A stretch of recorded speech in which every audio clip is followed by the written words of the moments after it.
Michael Jordan is one of the GOATs. From his killer instinct, cutthroat demeanor, and will to win at all costs, MJ is one of the greatest basketball players and athletes of all time. Just like his impact on the court, Jordan's legacy is traced throughout hip-hop with thousands of lyrical mentions going back to at least 1989 from Mac Dre on his self-titled cut, Mac Dre's the Name. So we decided to round up some of the best, beginning with his iconic footwear. Michael Phelps with the swim moves.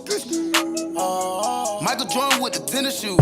We may know Jordan today for his severely oversized fits, but if he did get one thing right, it was the shoes. Ever since joining Nike in 1984, Jordan has produced dozens of signature sneakers that went on to lace the rap game. J's on my feet, you know. J's on my feet, you know. J's on my feet, you know. So get like me.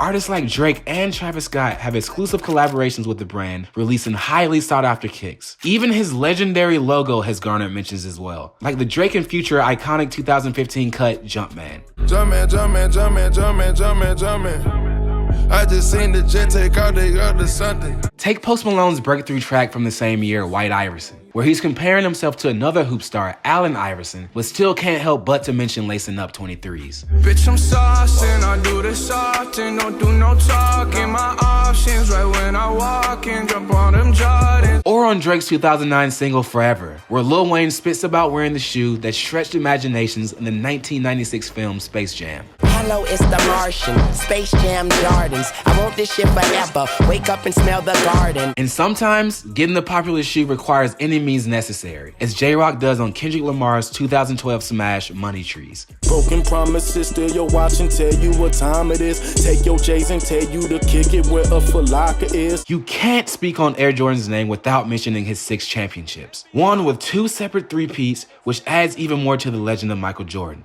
So this added weight to Drake's step back against Meek Mill on his diss track Back to Back. Back to back for the niggas that didn't get the message. Back to back like I'm on the cover of Lethal Weapon. Back to back like I'm Jordan 96, 97, whoa. Chicago native Chance the Rapper makes sure to put on for his city's team by rapping about the second consecutive ring of the Bulls' first three-peat on his 2013 cut, Favorite Song.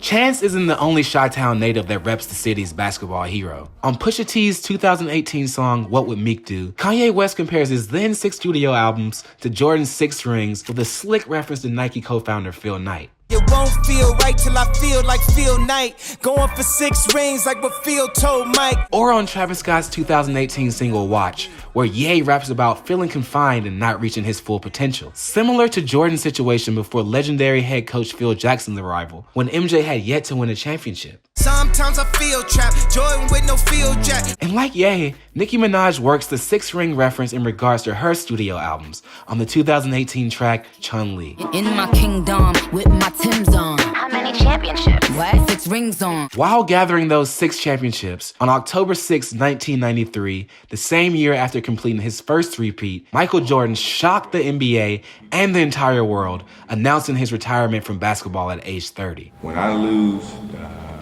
the sense of motivation and the sense of to prove something as a basketball player, it's time for me to move away from the game of basketball. But after an 18-month layoff that involved a quick stint in baseball, his airness returned back to the NBA on March 19, 1995. But this time around, rocking the jersey number 45. 45 was Jordan's baseball number, but he also wore the number in junior varsity basketball because it was the same number that his older brother Larry wore on the varsity team. Instead of reverting back to the classic 23, which the Bulls had retired at the top of the season, he stayed with 45. That number and moment would inspire several bars, like on Jay-Z's 2003 Encore, off the Black Album, which was slated as his final album before retiring. As fate would have it, J status appears to be at an all-time high. Perfect time to say goodbye. When I come back like Jordan, wearing the 4-5, it ain't to play games with you, it's to aim at you, probably maim you. For Big Sean, that Jordan moment was so ingrained in his memory that he mistakenly landed on a line remembering MJ on his 2016 hit, Bounce Back. If I lose one, I bounce back like 2-3 did with 4-5. I'm gonna keep it 100 with you. When I came up with that line, I didn't realize that's why Jordan picked 4-5. It only makes total sense now that when he retired 2-3, he came back with 4-5. That was like the 1-up. I just was like, oh, okay, I'm about to kill him. I'm about to kill him, you know. But above all, Mike competed with a passion to be the best that he can possibly be. And people all over the world gravitated to that energy with one simple slogan. Like Mike, if I could be like Mike. Oh, if I could be like Mike. Like Mike, if I could be like Mike. And with the rap game being competitive by nature, several artists name drop Mike in regards to being at the top. The late Harlem MC Big L shows his confidence on the 1995 cut Let 'Em Have It L, asserting that people should be more like him instead of Jordan. Facts on tracks I recite well. Everybody wanna be like Mike, but Mike wanna be like L. Like L, Missy Elliott slides into that same lane, stating people should imitate how she moves on Lil' Kim's 1997's Not Tonight, Ladies Night remix. Oh, what a night. You should be like Missy instead of being like Mike. With all the aforementioned accolades, Jordan had every reason to be cocky. He also possessed a clutch factor that the NBA had rarely seen. On the 2011 cut Niggas in Paris, Hov references Michael's big shot ways in Game 6, notably his 1998 game-winning step back on Brian Russell.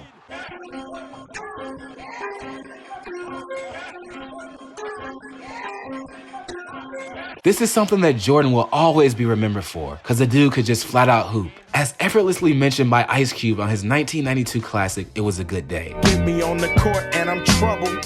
Last week fucked around and got a triple-double. Freaking niggas every way like MJ.